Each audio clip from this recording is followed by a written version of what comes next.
नमस्ते, मैं सुरेश कोचाटन।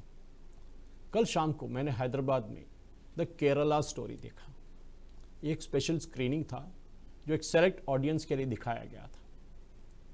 ये मूवी बहुत दिन से चर्चा में है, मीडिया, पॉलिटिकल सर्कल्स और इवन इंटेलेक्चुअल्स में, कि जो नंबर बताए जा रहे हैं, 32,000 लड़कियां केरल से गायब हो गए, क्या सच है, क्या झूठ है, क्या एक इस्लाम के खिलाफ एक इस्लामाफोबिया है?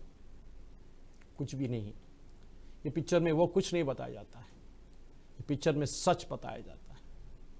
सुदीप्तो सेन द्वारा डायरेक्ट किया गया ये मूवी में शालिनी उन्नीकृष्णन के साथ शुरू होता है कहानी केरला के एक छोटे से गांव में, और वहां से ये हटकर कासरगोड की तरफ जाता है जो केरला के बिल्कुल नॉर्थ में है, कर्नाटका के बगल। वहाँ एक फार्मेसी कॉलेज में शालिनी और उसके दो दोस्तों को टारगेट किया जाता है जो इस्लामिक माफिया है। मैं आपका बिल्कुल व्यूइंग प्लेजर ख़राब नहीं करना चाहता क्योंकि स्पॉयलर्स से, तो मैं पहले बता देता हूँ कि मैं कहानी नहीं बताऊँगा, लेकिन जो अंडरलाइंग इश्यूज़ है, जो केरला में लड़कियों को, हिंदू और क्रिश्चियन लड़कियों को काइंड ऑफ कन्वर्ट किया जाता है एक साजिश की तरह, कैसे किया जाता है, ये कहानी का मकसद, ये कहानी का बिल्कुल क्रक्स है। क्योंकि जो बाहर के लोग केरला के बारे में सोचते हैं और जो केरला के लोग केरला के बारे में सोचते हैं, वो ये पिक्चर में दिखाया गया। क्योंकि ये पिक्चर में ये दिखाया गया कि जैसे लड़कियों को, स्पेशली हिंदू लड़कियों को, उनके जो रिलीजन है उसको इंसल्ट किया जाता है, उनको बताया जाता है कि आपके भगवान तो कुछ भी नहीं है, हमें देखिए, हमारे भगवान को देखिए, हमारे अल्लाह को देखिए, और बिल्कुल अलग है। ये कहानी वहाँ से हटकर जाता है अफगानिस्तान की तरफ। और अगेन, जैसे मैंने बता रहा था कि मैं आपको पूरा कहानी नहीं बताऊंगा, लेकिन बिट्स एंड पीसेस में बताऊंगा, क्योंकि आपको पता होना चाहिए कि ये जो हुआ, ये जो लड़कियों के साथ हुआ, वो आपके और हमारे घर में भी हो सकता है। ये हमारी गलती है कि हम हमारे बच्चों को हिंदुइज्म के बारे में नहीं बताते हैं, हमारे जो कल्चर है उसके बारे में नहीं बताते हैं, मंदिरों के बारे में नहीं बताते हैं। तो डेफिनेटली ये जो बच्चे जब बाहर जाते हैं, जो हॉस्टल में रहे थे और कहीं जाते हैं काम करने के लिए, वहाँ उनको ब्रेन वॉश किया जाता है। ये जो लव जिहाद का टर्म यूज़ किया जाता है, ये बहुत सारे सर्कल्स में आया था। ये पहले केरला में वीएस अच्युतानंद, जो कम्युनिस्ट पार्टी मार्क्सिस्ट के नेता थे और जबकि मुख्यमंत्री थे, उन्होंने बताया स्टेट असेंबली में कि केरला 20 साल में एक इस्लामिक नेशन होने वाला है। ये आप और मैं नहीं बता रहे हैं, केरला के भूतपूर्व मुख्यमंत्री बताए। उसके बाद कांग्रेस के तरफ से उनके जो मुख्यमंत्री थे और यूडीएफ, जो यूनाइटेड डेमोक्रेटिक फ्रंट के थे, उनके चीफ मिनिस्टर ने बताया था कि 4,000 लड़कियां केरला से कन्वर्ट होके पता नहीं कहाँ गए। ये सारे पिक्चर में दिखाए गए, इसलिए मैं पिक्चर का जो स्टोरी है वो बताने नहीं चाहता, लेकिन जो अंडरलाइंग इश्यूज है ये पिक्चर में, ये जो क्रक्स है इसका, वो यही है कि जो साजिश हो रही है केरला में, जो लड़कियों को किडनैप किया जाता है, लड़कियों को कन्वर्ट किया जाता है और फिर बाहर ले जाता है, उनको सुइसाइड बॉम्बर्स और सेक्स स्लेव्स बनाया जाता है। बहुत खूबसूरत तरीके से पिक्चर को प्रेजेंट किया गया है। मानना पड़ेगा जो सीन्स है, जब अफगानिस्तान की बात करते हैं या वहाँ से हम हटकर केरला तक वापस आते हैं, ये जो बैक एंड फोर्थ नैरेटिव है जो होता है, जो शालिनी उन्नीकृष्णन करती है एक जेल में, वो जो है वो कहानी जो इंटरोगेशन चेम्बर में होता है, वो एक स्टोरी टेलिंग, और बहुत ही खूबसूरत तरीके से सुदीप्तो सेन ने इसको बताया हमारे लिए।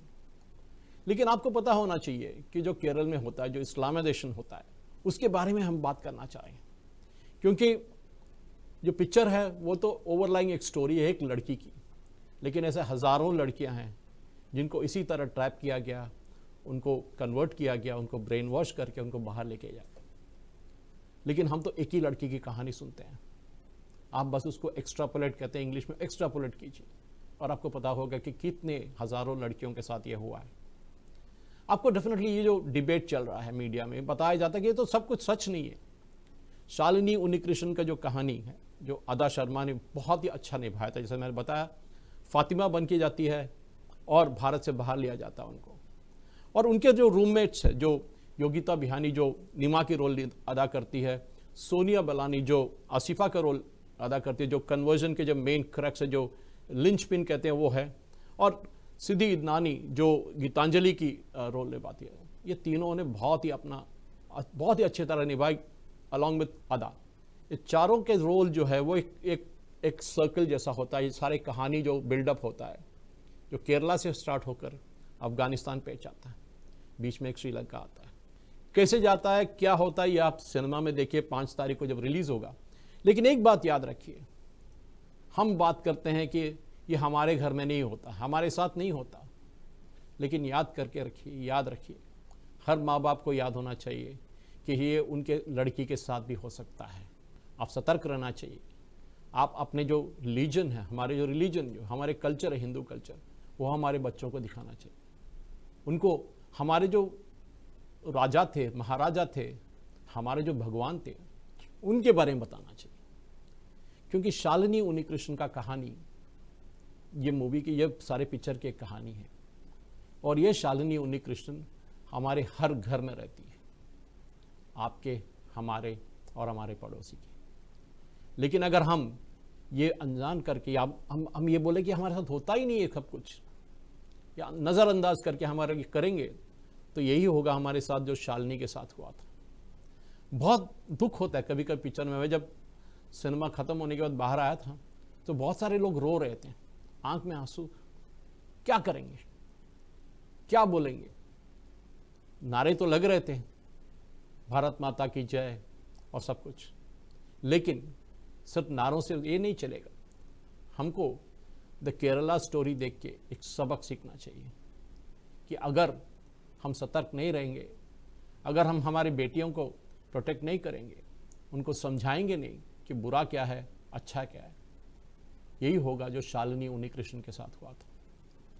केरला स्टोरी देखिए, क्योंकि इसके जो सीन्स हैं वो आपको पिक्चर के बाहर, सिनेमा के बाहर आने के बाद भी उस रात को आपको हॉन्ट करेगा, आपके दिमाग पे खेलेगा रात भर। बहुत ही बढ़िया मूवी है, ज़रूर देखिए द केरला स्टोरी। धन्यवाद।